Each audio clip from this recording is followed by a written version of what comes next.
안녕하세요. 이번에 탈북 학생 학교 교육 우수 사례 분석의 발표를 하게 된 한숙희입니다. 저희 팀은 권수자, 한숙희 이렇게 두 명으로 이루어진 팀으로 탈북 학생들의 학교 교육의 우수 사례를 분석하였습니다. 영어 제목으로는 Analysis of Best Practices in School Education for North Korean Defectors. 어, 일단 제가 계속 영어 발표만 했었어가지고 한국어 발표를 하려니까 좀 어색한데요. 네, 잘 부탁드리겠습니다.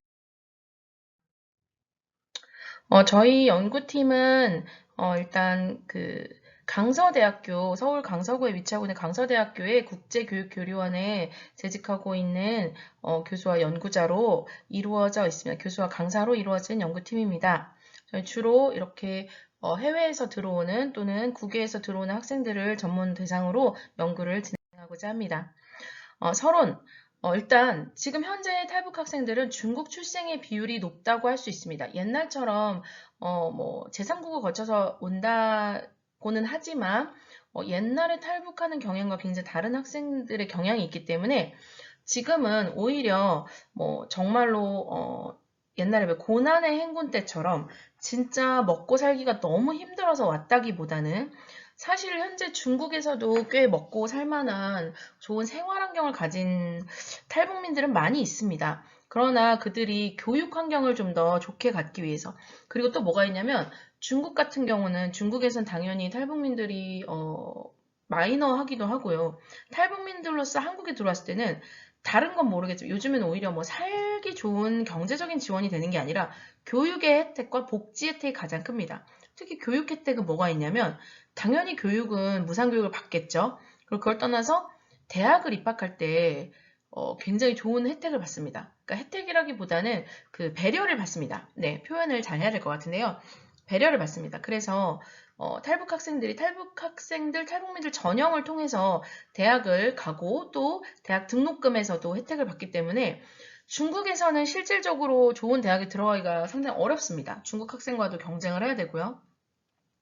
그래서 이런저런 어려움 때문에 교육 환경 때문에 탈북 엄마들이 중국에서도 살만하지만 들어와서 일부러 하나원에 입소를 하고 하는 경우가 많습니다.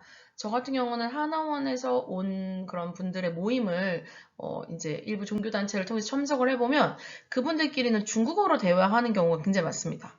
네, 그런 경우들을 찾아볼 수 있는데, 그래서 교육의 역할이 오히려 또 반대로 생각해보면 미래 통일 한국 사회에 굉장히 완충시대 역할을 할 것이고, 그 아이들이 북한에서도 살아봤고 또는 중국에서도 살아봤고 또 남한 사회에서 적응을 하면서 이들이 얻는 지식과 태도와 기회가 나중에 미래통일사의 그들을 잘 성장시킨다면 좋은 리더로 또 좋은 완충지대 역할로 역할을 할 수 있을 거라고 기대하고 있기 때문에 그렇습니다. 그래서 이탈 주민의 수가 증가 추세에 있고 탈북 청소년의 추는 더 급격히 증가하고 있습니다. 그래서 전체 북한 이탈 주민의 15%를 차지하고 있고 아까 좀 전에 제가 설명했듯이 예전과 굉장히 다른 교육적인 기회를 찾아서 온 경우가 많다고 할 수 있습니다. 그러므로 단순히 그냥 주입적인 교육을 하는 거는 그 친구들에게 굉장한 반발을 일으킵니다. 특히나 북한 사회의 경직성과 중국 사회에서도 마찬가지로 굉장히 주입식 교육을 시키기 때문에 그런 교육을 받아왔던 친구들이 갑자기 여기서 다른 교육을 한다는 게 굉장히 혼란을 가중하게 되는데요. 학습자 중심의 교육이 필요하고 당연히 기초 학력 외에도 심리적, 정서적 지원 같은 다른 교육이 필요합니다. 그래서 이것은 대한민국 교육부에서 2010년부터 현재까지도 매년 탈북 학생 교육 우수 사례를 발굴하고 선발해서 그 발굴한 내용을 교재로 해서 각 도교육청에 전파하고 있는데요. 굉장히 두껍습니다. 그래서 각 학교별로, 급별로, 지역별로 우수 사례들을 교육부에서 이것을 모집해서 매년 시상을 하고 그렇게 하고 있는 상황입니다. 교육부에서 그렇게 하는 이유는 당연히 이것이 필요하기 때문이겠죠.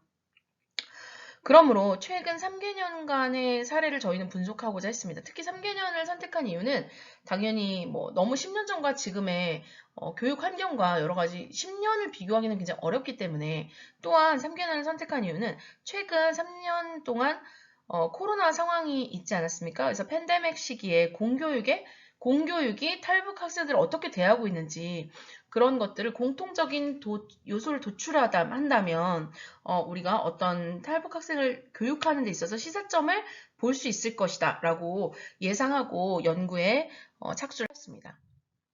그래서 먼저 선행 연구를 분석하였고요. 그 다음 연구 대상인 2019년부터 2021년까지 교육부의 탈북 학생 우수 교육 사례를 분석하였습니다. 2022년도는 이제 출간이 되었는데요. 저희가 연구할 시기에는 마침 저희가 자료를 받을 수가 없었습니다. 그래서 2019에서 2021년까지 3개년을 분석하였고요. 연구 방법은 내용 분석을, 질적 연구의 방법이 하나인 내용 분석을 선택하였습니다. 그래서 연구는 저희가 그 프로그램 3개년을 전국 단위로 모집한 프로그램에서 교육부에서 우수 사례라고 선발된 사례를 기본으로 하여 첫 번째 지역별로 분석하였고 학교급, 초, 중, 고 학교급별로 분석하였고요. 그 다음에 프로그램 내용을 다 하나하나 분석을 하였습니다. 그리고 빈출 단어를 또 저희가 그 텍스트 마이닝을 통해서 텍스트 분석을 통해서 워드 클라우드 도출까지 실시하였습니다. 첫 번째, 연구 결과입니다. 지역별, 학교급별로 내용을 분석하였습니다. 탈북 학생 우수교육 연구 사례는 연도별로 2019 12개, 2020년 10개, 2021년 10개로 총 33개의 사례가 수록되어 있고요.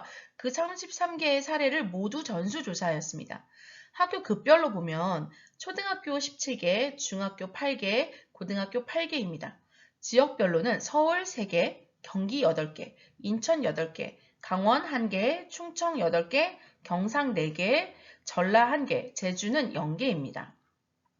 이를 표로 분석하였습니다. 보시면 지금 잠깐 제 얼굴 때문에 좀 가려지는 것 같은데요. 총 33개, 12, 11에서 33개이고요. 제주는 아까 0이라고 했기 때문에 참고해 주셨으면 좋겠습니다. 서울은 3개, 경기. 근데 경기를 보시면 이렇게 초중고별과 좀 다양하게 분포하고 있는 걸 알고 있고요. 인천이 보시면 굉장히 많죠. 인천. 그래서 보시면 이 비율은 당연히 경기, 인천, 충청에 탈북민들이 많이 살고 있기 때문입니다. 특히 인천 지역 같은 경우는 좀 대규모로 그들에게 제공하는 임대주택이라든지 그런 것이 굉장히 많이 제공되고 있는 걸로 알고 있습니다. 인천 남동구, 서구, 이런 곳을 중심으로 하여서 인천이 굉장히 많이 하기 때문에 거기는 약간 특성화된, 특히 초등학교 프로그램이 굉장히 특성화되어 있다는 것을 저희가 알 수 있었습니다. 주제별 내용별로 이 33개 교육을 다 분석하였습니다. 사례를. 그래서 19년도 같은 경우는 가정과 네트워킹이나 소통에 중점을 맞추는 그런 것을 볼 수 있습니다. 환경적인 특성과 함께 학생의 심리 정서 치료를 좀 더 중점으로 보고 있고요.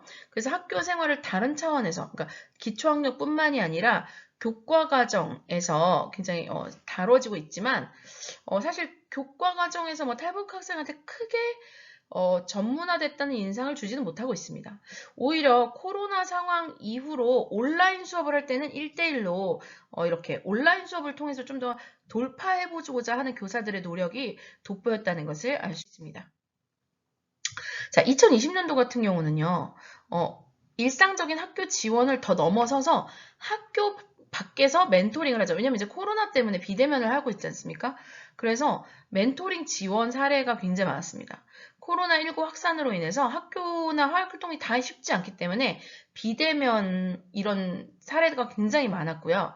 그 다음에 이 비대면 접촉 방식이 학생들뿐만이 아니라 학부모들에게도 뭔가 좋은 자원이 된다. 그래서 이거는 코로나 때문이 아니라 코로나 이후로도 굉장히 지원되기에 좋은 방식이다. 라고 보여집니다. 대학 진학이라는 일방적인 경향을 따라가기보다는 학생들이, 그러니까 옛날에는 무조건 대학 진학에 맞춰졌다면 요즘은 관심이나 적성을 고려한 진로 탐색에 개별화된 프로그램을 볼 수가 있었고요. 현장 체험을 하는데 이때는 현장 체험을 단체로 할 수 없지 않습니까? 그래서 코로나 시기에 오히려 더 개별적인 어떤 현장 체험, 아주 소수의 현장 체험 이런 것들이 다양화되었다. 그래서 옛날에는 뭐 기초학력, 멘토링 이런 게 다 중심이었다면 이제는 역사 탐방, IT, 요리 같은 적성에 맞춰진 다양한 어떤 활동이 중심이 되어 있다는 것을 알 수가 있었습니다. 2021년은 학생들의 변화에 초점을 맞추었습니다. 그래서 진로 교육이 굉장히 다양화되었고요.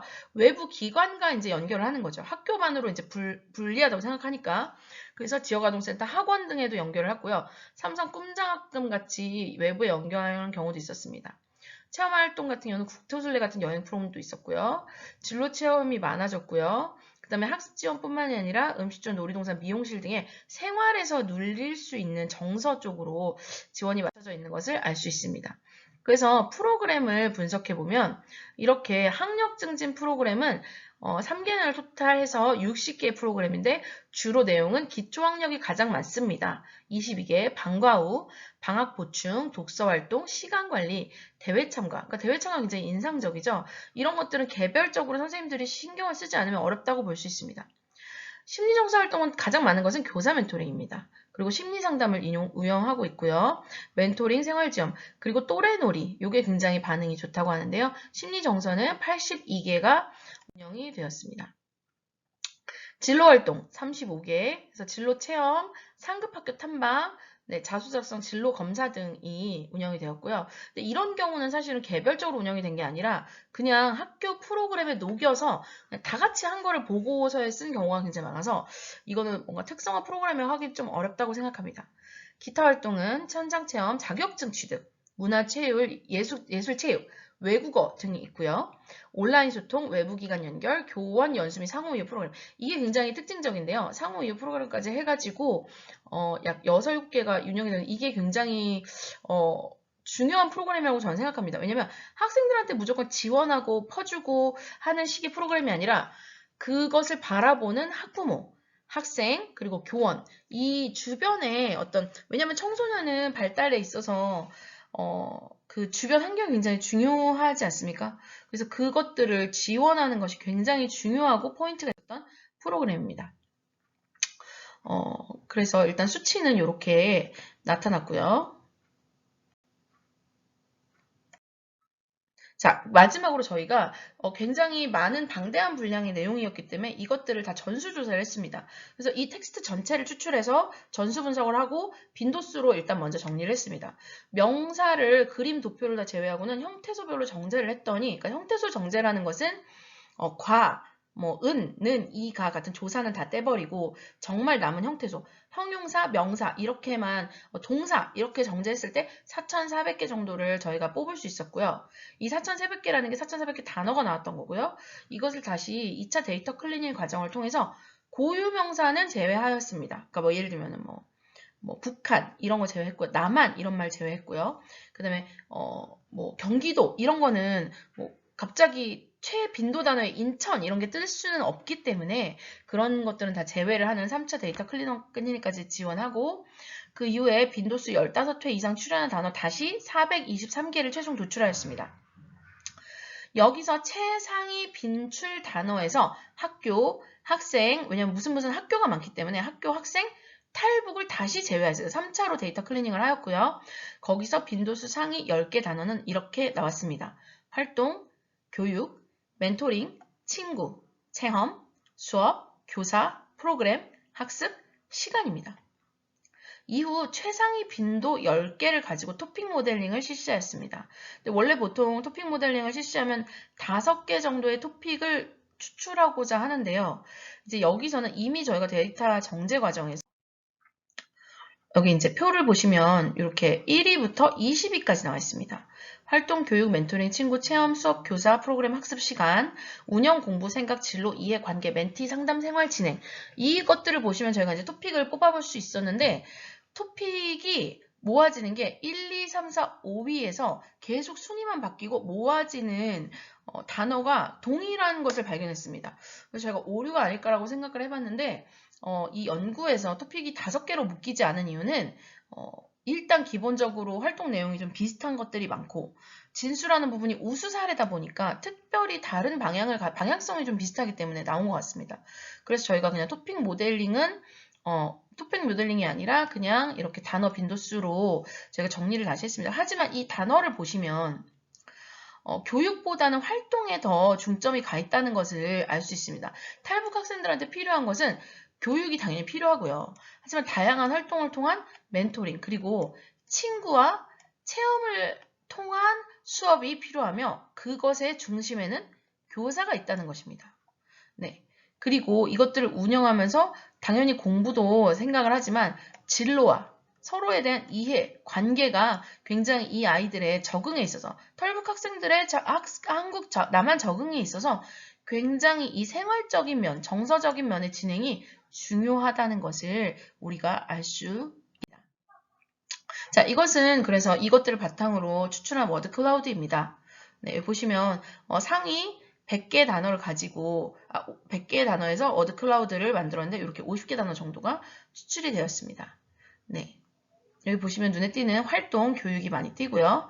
처음 하는 체험, 진학, 학교생활, 네, 중국 문제, 영어, 수학, 멘토링, 자신, 마음, 한국어 이런 아이들이 무엇을 생각하고 있는지 우리 북한에서 탈출한 북한 이탈 학생들이, 북한 이탈 청소년들에게 남한 적응에 의해서 필요한 것들은 바로 여기에 다 모여 있다고, 그들의 생각과 그들에게 도움을 주는 것이 다 모여 있다고 할 수 있을 것 같습니다.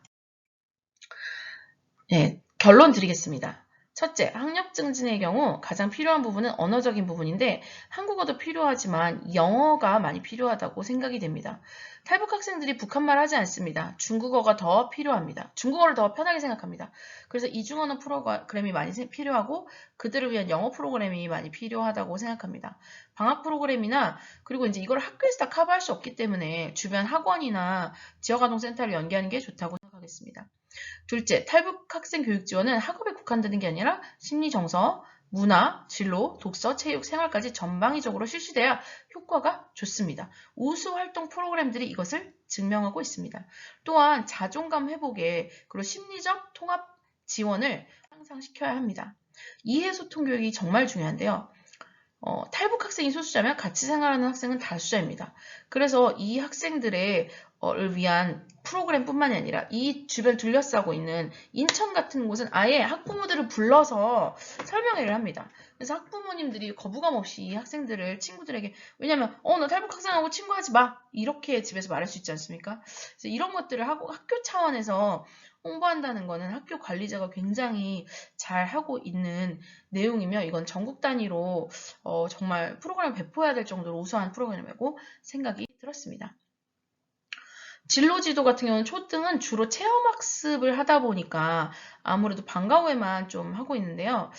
그러지 말고 중학교나 그런 곳에서는 오히려 특성화 고등학교로 가게 한다든지 진로를 정말 구체적으로 좀 중학교에서는 잘 하고 있거든요. 중요하니까. 국제학교라든지 대학 탐방이라든지 좀 더 발을 넓혀서 좀 다양하게 할 필요가 있다고 생각이 들었습니다. 다섯 번째, 우수사례 진행이 대부분 교사나 담임교사의 능력에 너무 좌우되는 경우가 있습니다. 그래서 활동 범위가 교실이나 교과에 제한되는 경우가 많았는데요. 이거는 좀 학교 차원에서 또는 지역교육청 차원에서 좀 이런 프로그램들을 모아서 진행하고 멘토링 프로그램을 하는 게 좋다고 생각합니다. 우수사례 공유를 강화해야 될 필요가 있습니다. 우수사례를 발굴할수록 좀 더 많은 우수사례가 더 이렇게 퍼질 것이고요. 네, 그 다음에 중등이라든지 고등에서도 더 받아볼 수 있는 프로그램들이 필요하기 때문에 프로그램이 많이 전파될. 네, 마지막 7번째로 코로나 시국 덕분에 온라인 수업이 굉장히 많이 되고 연계가 많이 되었는데요. 오히려 이게 긍정적으로 탈북 학생들에게는 좀 더 바깥으로 연계될 수 있는 환경이 마련된 것이 아닌가라는 생각이 듭니다. 그래서 1년짜리 지원이 아니라 지속적인 어떤 장기적인 프로그램이 외부와 연계가 되어야 되고 온라인으로 충분히 할 수 있기 때문에 이게 학교에서 담임교사만 하기엔 너무나 어렵습니다. 그냥 재정만 내려주고 담임교사 알아서 하십시오. 재정 드리겠습니다. 물론 재정 당연히 중요하지만 이런 지역사회 연결, 지역사회 안전망, 연결망 그리고 이웃들이 적극적인 관심을 가질 수 있도록 학교만 이게 담당하는 게 아니고요. 청소년 기관도 많이 있습니다. 청소년 기관, 외부 어떤 기관과 연계할 수 있는 그런 활동이 될 수 있도록 교육 프로그램의 방향성을 가지고 가야 되는 것이 아닌가라고 생각합니다. 이상 발표를 마치도록 하겠습니다. 감사합니다.